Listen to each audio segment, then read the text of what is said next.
As a controversial celebrity in the entertainment industry, I was pushed into a live reality show by my agent. While climbing the stairs, I nearly stumbled, but Meredith Sinclair quickly steadied me. She whispered in my ear, "Good thing it was me who caught you, or some other male celebrity would have been in trouble." Afterwards, Meredith gave a strange look around at the surrounding male celebrities, hinting at and mocking me. I've been dubbed the industry's #1 clout chaser, and Meredith has played a part in that reputation. Just because I happen to have a similar style to Meredith, she's been buying negative trends about me for years to secure her own position. I was about to retaliate when the live broadcast began. I could only curse inwardly. Life is so dull, it's like a toad criticizing humans. Meredith's smiling face instantly froze, and she looked at me in disbelief. "What did you say? How dare you call me a?" I was bewildered. Did I say something out loud? The show was about to start recording, so I ignored Meredith and went straight on stage. As soon as I arrived at the set, I looked for a chair. Gareth Snowdon, the popular male celebrity, took the opportunity while the cameras were focused on other guests to raise a chair for me. He shyly said, "Winnie, long time no see." Gareth and I had previously filmed a variety show together, and he had desperately tried to create a ship with me to increase his fan base. After gaining a large group of shippers, he burned his bridges. He manipulated the media to suggest that I was riding on his coattails. I gave him a cold look. Ship, ship, ship, that's all you know. You've ruined my public image with all your shipping. Gareth's pupils dilated in shock. You. The recording officially began, and the host unveiled the mysterious guest for this episode. As soon as the A-list actor Neville Lightwood appeared, everyone in the studio and the viewers on the live stream went wild. I stared at him on stage, momentarily stunned. Neville was wearing an impeccable black suit, with a straight nose and thin lips. His dark, tousled hair fell across his forehead, and his phoenix eyes were slightly raised. Just standing there doing nothing, he was captivating. "Hello everyone, I'm Neville Lightwood. Thank you to the production team for inviting me." As Neville introduced himself on stage, I sat below, my gaze trailing from his collarbone downwards. Ex-hubby, what a coincidence. TSK TSK TSK, why so covered up? Got something to hide? Neville suddenly paused, avoiding my gaze, his face blooming with suspicious blushes. Hold on, Neville is a top actor, he's met all sorts of important people. How did he manage to blush during a simple self-introduction? Neville and I were together for 3 years, and what I loved most about him were his long legs. Until he used those 6-foot legs to kick me out of the car, his eyes red as he called me a bad woman and broke up with me. Neville may be utterly despicable, but he's also beautiful. Since then, even after our breakup, I can't forget him. However, all the guests on set were giving me strange looks. The director even gave me a lot more screen time than in previous episodes. I thought to myself that this director really knows how to handle things. That night, my name was plastered all over Twitter's trending topics. Top trend, hashtag you can hear Winnie Corias inner thoughts hashtag. Second trend, hashtag Neville Lightwood ex-hubby hashtag. Twitter exploded, and so did I. I broke down because countless netizens heard my inner thoughts. "I want to quit the show," I said. My agent replied, "I'll give you 2 choices. First, pay a £3 million breach of contract fee, then we'll take you to be sliced up. Second, finish filming the show, then we'll take you to be sliced up." I laughed, as if I'd ever give in to capitalism. It's just slicing. Wait, slicing what? What kind of person would say such things? Fine, I'll do the show. At least I won't be immediately sliced up. I grew more emotional. How is going on this show any different from defecating in public? My agent responded, "Well, this doesn't stink." My fan base exploded, with comment sections across all major platforms descending into chaos. My Neville's eyes were practically drooling when he looked at Winifred. Can we ask why they broke up? Is Winnie colluding with the show producers? Being able to hear thoughts is too ridiculous. Neville Lightwood's comment section was also in shambles. Haha, my despicably beautiful Neville. 2 hours later, Neville suddenly tweeted. My agent promptly sent it to me. Neville Lightwood, just an ex-girlfriend, I've long forgotten about her. Instantly, netizens of all stripes exploded into discussion. After Neville's tweet, everyone assumed he didn't want any association with me. Until the paparazzi revealed at midnight that Neville had spent the entire evening at a coffee shop, scrolling through my Twitter feed. Neville went to the coffee shop I used to frequent, ordering my favorite iced Americano. For the first 2 hours, Neville, using an account named Winifred's #1 fan, argued with my haters for pages on end, earning the title of Debate King from my fans. For the last hour, he stared at 2 of my photos, his eyes red. The paparazzi's headline read, "Shocking. Neville Lightwood sheds tears for ex-girlfriend." Neville's studio quickly tweeted a denial, "Liars, don't believe it." But most netizens are naturally rebellious. "Neville, you lad, wipe your tears and speak on your main account." 2 minutes later, Neville suddenly tweeted, instantly captivating the gossiping netizens. "Neville Lightwood. My eyes were red because I splashed coffee in them while drinking, not from crying. I used a burner account to blast Winifred's haters because I really enjoy insulting people. If I swallow insults, my heart gets dirty, and a dirty heart can't act well. It's all for the sake of acting." Neville's cunning excuses sent the comments section into a shipping frenzy. I scrolled through the comments, laughing uncontrollably. Neville always appears cold and aloof in public. But only I know that behind closed doors, he's just an immature, messy puppy. Netizen, I feel like Winifred doesn't deserve Neville. Neville replied, "Rubbish, I'm the one who doesn't deserve her." After that, Neville dropped all pretenses, liking countless top comments praising me and following all my social media accounts.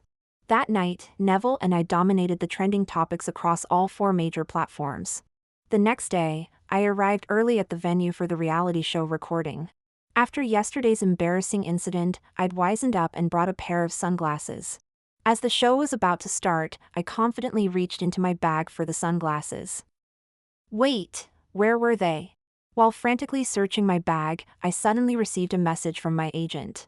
The company executives asked me to nick your sunglasses. We're all just working stiffs, I had no choice. Please understand. These ruthless company bigwigs, they'd do anything for ratings. Never mind. My reputation precedes me, for better or worse. The past is the past, now I'm just eccentric. Due to the buzz Neville Lightwood and I created, the show's livestream viewership skyrocketed. The director added a large screen to display subtitles and gave me a prominent shot at the beginning of the show. I couldn't resist glancing at the subtitles. Ooh, why isn't Winifred looking at Neville? Didn't she comment on how much he was wearing yesterday? Now he's wearing less and she's not looking. Blushing, I couldn't help but mentally retort, I may talk a bit wild, but I'm quite innocent at heart. I watched the subtitles for a while as the show began. This live-streamed reality show I'm participating in is more lifestyle-oriented. The first stage of the show was a compatibility challenge. Contestants would answer questions to test their compatibility, with the 2 most compatible winning shopping privileges. The purchased ingredients would become today's lunch. Each celebrity was assigned to a different room. Since everyone could hear my thoughts anyway, there was no privacy to speak of. I decided to answer recklessly. As soon as I left the room, the subtitles went wild. Haha, Winifred and Neville's compatibility is off the charts. As expected of a real couple, they're on the same wavelength. I picked up my phone and scrolled back through the livestream details. The staff asked, besides acting, what do you enjoy most? The other celebrities' responses were normal. The female celebrity known for her foodie persona, trying all sorts of new cuisines. The male celebrity known for his disciplined image, early morning workouts and reading. When it came to Neville and me, things got a bit strange. Me, I love watching telly. Neville, I love watching telly while cuddling Winnie. The online viewers were in stitches. Staff, how do you feel about negative comments from netizens? Other celebrities. There are many areas where I can improve. If it's sincere criticism, even if it's negative, I'll listen. Me, honestly, I don't care what people say behind my back, because I've talked plenty of rubbish about others too. Besides, they're probably not as creative with insults as I am. Neville, well, if you're calling them negative comments, of course you should fire back. I've even set up 2 burner accounts before. One to argue with my haters, and another to argue with Winnie's haters. Instead of mentally exhausting yourself, it's better to drive others mad. As I always say, there's no need to be too normal. For the remaining questions, Neville and I each went off on our own tangents, but our points were surprisingly consistent. In the end, Neville and I successfully won the shopping privileges with our 100% compatibility score. Neville and I arrived at Westfield Shopping Center. As I placed the bitter melon in our shopping basket, Neville hesitated, then seemed about to speak, then hesitated again. He looked at me with a complex expression, then spoke gently, "You must have your reasons." "It's not just reasons, mainly I've been feeling a bit off lately," I replied honestly. I led the way, selecting vegetables, while Neville followed behind, carrying the shopping basket. Before long, the vegetables in the basket had piled up into a small mountain. "Neville, is it getting a bit heavy?" I asked. Hearing my words, Neville immediately started acting. His previously upright posture suddenly wilted. He set the basket down on the ground and rubbed his sore wrist. "Winnie, you've finally noticed. It really is too heavy. I've been carrying the basket with one hand, while the other's been empty. I'm about to develop lopsided shoulders. If someone could hold my free hand, it might help balance things out." As he finished speaking, Neville grasped my hand, his cheeks flushed pink. "You might get the wrong idea, but I don't want to hold your hand. I really don't want to hold your hand. Really. Damn, after all this time Neville can still push my buttons." I avoided Neville's carefully probing gaze and directly interlaced our fingers. Neville's body stiffened, then his face instantly turned bright red. Back in the car, I asked Neville, "Can you guess why I liked you back then?" Neville suddenly leaned in close, his warm breath tickling my neck. His eyes were full of tenderness as he asked in a husky, alluring voice, "Why?" My heart instantly sped up, my face flushing with heat. "Because of your persona." Pulling the seemingly cold and aloof Neville Lightwood down from his pedestal, watching him fall for me, it was truly intoxicating. I used to think Neville was the cold, reserved type. I never expected him to be such a hopeless romantic. Sometimes aloof, sometimes childishly exposing his true nature. But now none of that matters, because what I want is simply Neville himself. Regardless of his personality or persona. Neville replied with a hint of pride, "Well, of course. I put on that act especially for you. How could you not fall for it?" I looked into Neville's eyes earnestly, "But now I've realized I just want you for who you are." Neville's face showed disbelief, "So no matter how I change, you'd still..." Before I could think of what to say, my inner thoughts spoke first. "Even if you turned into a pig, I'd recognize you instantly in a herd." The viewers on the live stream burst out laughing. After we got out of the car, Neville suddenly spoke up, his expression resigned. "Winnie, has he been treating you well lately?" I was completely baffled by Neville's question. "Who's he?" Neville's voice grew more plaintive. "I've known for a while now, you don't need to keep hinting at it. Actually, a love triangle isn't that complicated. After all, I can't always be the favored one. As long as you still need me, that's enough." I was even more confused by Neville's string of statements. What hints? What love triangle? My mind was totally blank. "Isn't your WhatsApp status hinting at me? And I've heard you secretly calling him on the phone." I laughed in exasperation. Neville really knew how to jump to conclusions. "So is that why you broke up with me? What else could it be? I could clearly see you were happier talking to him." I doubled over laughing, unable to speak. Neville grew angrier. "You're even laughing at me now, you meanie. Is it possible that I used the WhatsApp status liking one person is hard to hide, liking two takes effort just because I thought it was funny? And the daily phone calls that had me smiling at the camera were with the male lead in an Otome game. Neville apparently thought I was seeing someone else, and was jealously competing with a fictional character." I took a deep breath, trying not to laugh as I asked Neville, "Then why didn't you ask me about it?" Neville replied in a sour tone, "I didn't want to break up with you, so I had to pretend not to know. But actually I knew everything. Couldn't you have hidden it better?" Before I could explain things to Neville, staff from the production team came to hurry us along to make lunch. The host announced that tasks would be assigned through a random draw. I looked at the slip in my hand and felt my world crumble. I was paired with Gareth Snowdon, while Neville Lightwood was with Meredith Sinclair. Our team, Gareth and I, were responsible for washing and sorting vegetables. Once in the scullery, Gareth suddenly seemed like a different person. He magnanimously said to me, "Winifred, I'll allow you to ship us together." I shot him a look of utter disbelief. "You don't actually think Neville fancies you, do you? We're all savvy in the entertainment industry. Neville's just using this shipping business to boost his popularity." What an imbecile! I tossed the thin enoki mushrooms into the bowl in front of Gareth. "Not everyone is like you." Then I pointed at the camera behind him. "I'd advise you to stop talking." "There's a..." Gareth, fuming, cut me off, his face contorting. "Girls who are too ambitious end up alone." I instantly retorted, "Then you must be quite popular with the lads, being so weak?" Gareth froze, unaware that everything he'd said had been live-streamed. Neville's live stream was equally lively.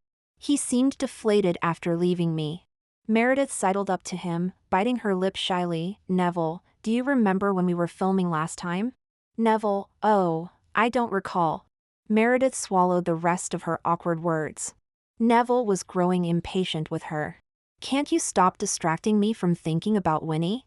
Startled by Neville's suddenly raised voice, Meredith's eyes reddened, her voice quavering. "I didn't mean anything by it, I just wanted to catch up." Neville sighed exasperatedly, standing up from his chair with an intimidating presence. "All right then." Meredith's face lit up, immediately moving closer to Neville. "So, could you stop buying those negative trending topics to smear Winnie? It's time-consuming and expensive to get them taken down." Meredith's face fell, her legs nearly giving way as she stood rooted to the spot, only able to flee in panic. She feared that if she stayed any longer, Neville would expose all her dirty secrets. How could she continue in the industry after that? During dinner, neither Gareth Snowdon nor Meredith Sinclair showed up. It was truly refreshing. Neville Lightwood sat right next to me, quietly inching closer. I whispered to remind him, "You're about to push me off my chair." Neville blushed and said, "Sorry, I just wanted to be closer to you." I turned and glanced at Neville. He looked no different from before, his eyes full of clear tenderness. When my gaze fell on Neville's lips, I remembered many things from the past. 3 years ago, Neville had just won his first BAFTA, riding high on success. Meanwhile, I was still a struggling artist, virtually unknown to the public. Neville was dazzling, surrounded by flowers and applause all the way. My first meeting with Neville was on a TV drama set. As the lead actor, Neville had many scenes. And as his attendant, my role naturally drew attention too. On set, Neville and I locked eyes countless times. His eyes seemed to hold 1,000 stars, making one willing to sink into them. On the day we wrapped, as I was leaving, I made a vow to myself on the way out. "Winifred, you're too old for this innocent love and secret crush nonsense. Next time you see Neville Lightwood, just snog him senseless." I was so focused on my vow that I wasn't watching where I was going and accidentally bumped into someone. I looked up. Blimey, it was Neville. There's no way he didn't hear what I just said. I stood there, mortified. He must think I'm a nutter, even if it's true. Neville took 2 steps back, his face tinged with a doubtful blush. I wanted to leave the planet. After a while, Neville suddenly spoke, his voice husky. "Do you fancy me?" My brain short-circuited and I blurted out. "Maybe a little bit. But judging by how long you've been single, you're not a hard-to-catch fish, more like a stubborn mule. I'm not particularly keen on dating either, I just want to snog all day long." Don't read too much into it. As soon as I finished speaking, my legs went weak, and I couldn't bear to look at Neville. In the long corridor, it was just Neville and me.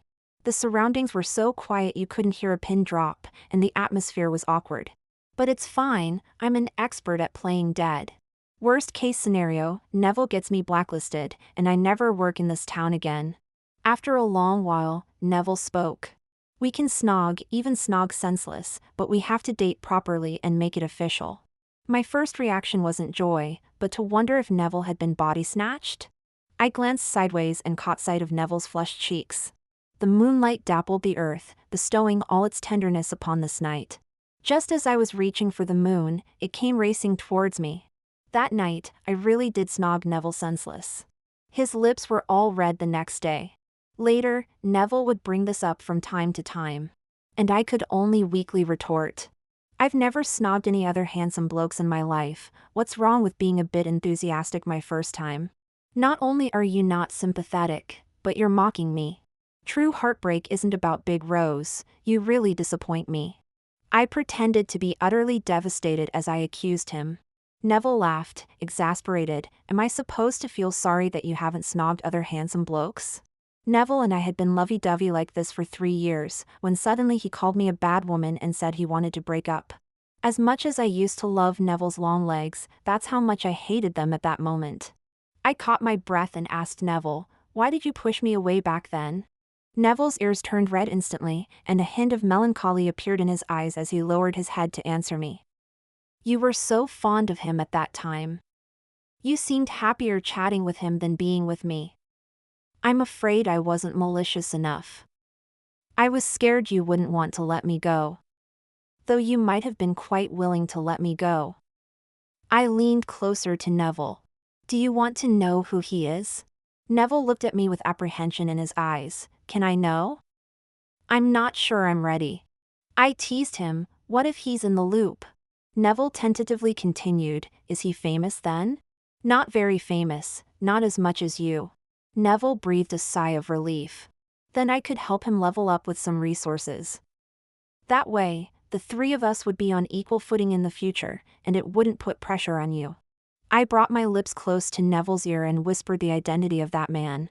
After hearing it, Neville's face was filled with astonishment, his eyes showing both surprise and joy. So there's no other man? You only have me. I nodded solemnly. Neville's eyelids suddenly turned red. Winifred, you really should have told me sooner. You have no idea how much I struggled mentally to accept a threesome. Can we get back together now? Neville looked at me earnestly, his tone cautious. Seeing that I didn't respond, he quickly changed his words. If you don't want to get back together today, tomorrow is fine too. If you don't want to tomorrow either, then I'll wait a bit longer. Neville looked at me nervously. Well, there's no time like the present, so let's get back together today. What do you say, Neville? Upon hearing my words, Neville's eyes were full of disbelief. Then, he excitedly embraced me. Winifred, I knew you were the best. I knew you would agree. Neville pushed his luck. Can we kiss then? You know, it's been so long since I've had a kiss. I really want to experience having my lips kissed senseless again. I quickly got up and covered Neville's mouth. What on earth was this guy saying? Did he think I, Winifred Quarry, had no shame? For someone like Neville who spoke without considering the weight of his words. I chose to directly kiss his lips, silencing the rest of what he was going to say. It wasn't that I wanted to kiss him, honestly. It was purely because he was talking too much and ruining my reputation. Really, I defended myself internally. Neville's body stiffened for a moment, but then he took control. He wrapped his arm around my waist and lifted me up. Neville's kiss went from a gentle taste to a passionate embrace, making my legs weak and my whole body tingle. The show reached peak popularity because of Neville and me, so they specially invited us to be regular guests. My fan base doubled overnight, and my reputation soared across all major platforms. During the 2nd episode, the host stared at Neville for a while as he remained silent. Neville finally spoke up. Why do you keep looking at me? Don't you know Winifred tied my tie and bought me this suit? Neville feigned annoyance. Didn't Winnie let it slip? I've told Winnie not to show off our affection to others. Really now? I truly don't like to flaunt it. He finished with a wink at me. On my birthday, Neville suddenly said he had a surprise for me. He took me to my company. I hurriedly tried to stop him, frightened. Neville, you're not planning to celebrate my birthday at the office, are you? I'm telling you it's really not necessary. I hate work the most. You know I like to go mad, and I'm mentally unstable. After all, you said there's no need to be too normal in life. I kept massaging Neville's hand nervously until he pulled me into the conference center and pushed me onto the sofa there. Yes, that's right. Neville had acquired the bloody company I worked for. Damn, why did I suddenly feel like when one person succeeds, even the dogs and chickens ascend to heaven? Looking at the earnest expressions of the 2 rows of company executives, I scratched my head, recalling all the saddest moments of my life. Holding back my laughter, I glared at my agent and demanded, "Do you dare steal my sunglasses again? Do you dare force me to do those awful photo shoots again? No need to pay the breach of contract fee anymore?" I fired 3 questions in succession, scaring my agent so much his head shook like a tambourine. To be honest, this feeling of having the upper hand was truly delightful. That evening, elated by the successful acquisition of the company, I dragged Neville to the hilltop to celebrate under the harvest moon. A cool breeze rustled through, tousling the stray hairs on Neville Lightwood's brow. Neville, with his strikingly handsome features, suddenly leaned in close to me. His gaze roamed freely between my lips and eyes, leaving a trail of heat wherever it landed. Neville's eyes were full of tender affection as he bent down and planted a soft peck on my lips. Curious, I asked Neville, "You didn't know me back then, so why did you suddenly decide to be with me?" Neville's lips curved into a slight smile. "Who says I didn't know you? I was on that production set for 5 months. You were always standing at the back during filming, but every time our eyes met, yours would light up. That look in your eyes, as if you wanted to devour me on the spot, made me feel like I was in some sort of pantomime. It was truly unforgettable." I weakly protested, "I did not." "You most certainly did," Neville continued to tease me. The facts were there, and I couldn't argue with Neville. "Neville, you're behaving like a schoolboy," I said. I pretended to threaten him, "I'll give you one more chance. If you don't satisfy me, I'll lock you out of the bedroom tonight and make you sleep on the sofa in the living room." I had him cornered. Neville lowered his head towards me, nuzzling my neck with his fluffy hair. "You're impossible to resist." "Fine, I admit it. I was smitten by your looks and had less than honorable intentions." "Is that better?" I pouted triumphantly, "That's more like it." Taking advantage of my distraction, Neville used his height and build to topple me over. We rolled down the gentle slope, the wind rushing past our ears. Frightened, I closed my eyes and clung to Neville. It felt as if the vast world lay beneath just the 2 of us. I could only hear the thudding of our hearts, while the air around us was charged with an intimate atmosphere. Personally, I didn't approve of Neville's sneak attack. "Neville, you're so naughty." Neville gently rubbed his nose against my cheek. "My darling Winifred is so adorable." All my anger dissipated the moment Neville complimented me. I really wanted to scold him, but he had called me adorable. Resigned, I buried my flushed face in Neville's chest. I realized that I was likely to be at Neville's mercy for the rest of my life.